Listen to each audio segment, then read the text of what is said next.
and welcome to episode 4 of the video series, Be Your Own Lifesavers.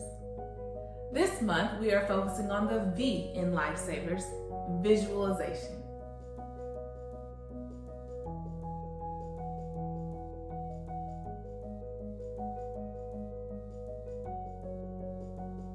None of us just became a teacher overnight.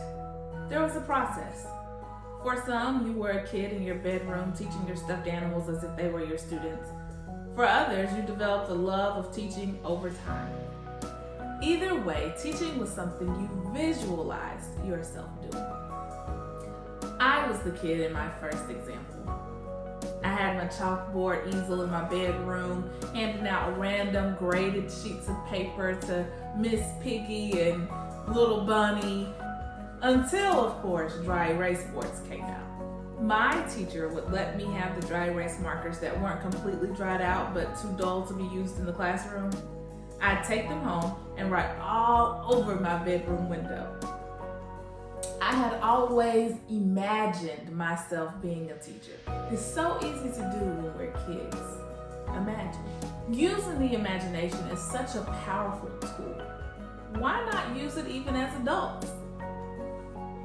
Imagine what you really want your classroom to look like, how you want it to run, how you want that lesson to go. Visualize yourself actually doing it. If you can see it, it can be your reality. Some of you are still out of school due to COVID protocol, but many of you, Christmas break is over and you're back in the classroom, back to the grind. You missed your students, but you feel like that break just wasn't long enough. Some of you are dreading the remainder of the school year. To help alleviate some of that dread, try visualizing how you want the remainder of this school year to go, and just do it. Do that project-based learning unit. Incorporate that new tech tool into your lesson. Tweak your classroom rules and procedures a bit. Visualize it and then implement it. Yes, we are talking about visualization as a self-care technique for yourself, but if you keep it in mind for your students as well, it can still help in the area of protecting your sanity as an educator. Here's what I mean. Remember that because students are children, they are more in tune with their imaginative side than we are. Use that to your advantage. Bring visualization into your instruction method. It goes a long way in increasing retention, ensuring that students have grasped the intended learning outcomes, and just making your classroom an overall better place to be. One of my favorite lessons as a teacher was a history lesson. I had been teaching on colonists and their way of life, how they interacted with Native Americans, etc. As I taught each lesson using Google Slides and Nearpods and Edpuzzle so that the students could see examples of housing and pictures of the animals and landmarks and reenacted videos of that lifetime and much more, I also brought a hands-on visual for students to observe with their eyes and touch with their hands. So every student had the opportunity to milk a cow. I used the good old glove with holes punched in it, poured the milk, and they were able to squeeze the udders to milk the cow, right? That was their hands-on example. And from there, they churned that milk into butter. I brought in my grandmother's old churn.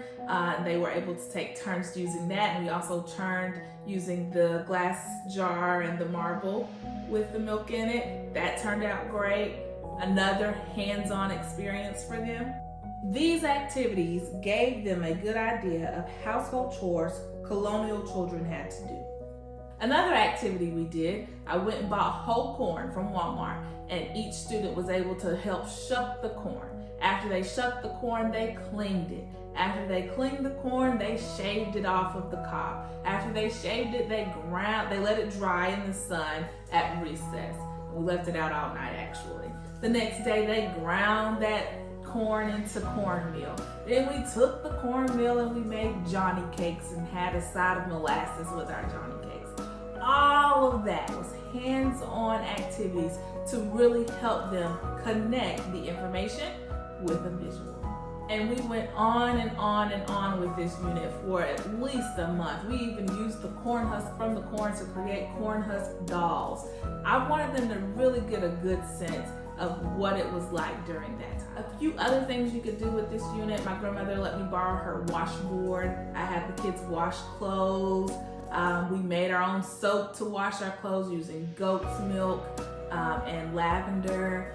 We actually picked lavender and brought it in and extracted the oil from it. So many things you can do. I know that you guys don't have all the time that we used to have back in the good old days when testing wasn't as extraneous, but it really pays off to take some time to connect the dots for us.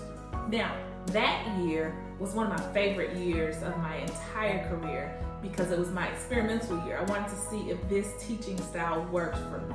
I taught every unit in the same way, using visuals, using hands-on, tangible activities, and connecting those to the information that I had previously taught or that I was teaching along the way. And that year, 97% of my students passed the social studies Georgia milestones. Now I had to balance my time well because I also taught ELA and reading that year, so literacy and history, and I had an hour and a half to do it. But I was able to balance my time. I visualized what I wanted my classroom to look like, and it all came together in the end. You can do this. Now, as educators, we know that students are more than a test score. So when they are taught using visuals, we prove that they are more than a test score. We prove that they have learned life lessons to carry with them, not just some random facts that they will never use again. Put visualization to the test for yourself and for your students. I promise you won't be disappointed. Thank you so much for tuning in. Don't forget to click the link in the description box to answer the single question questionnaire for your chance to win a $25 gift card. And congratulations to last month's winners of our gift cards. We hope that this month's video gave you the boost you need to finish this year strong. You got this.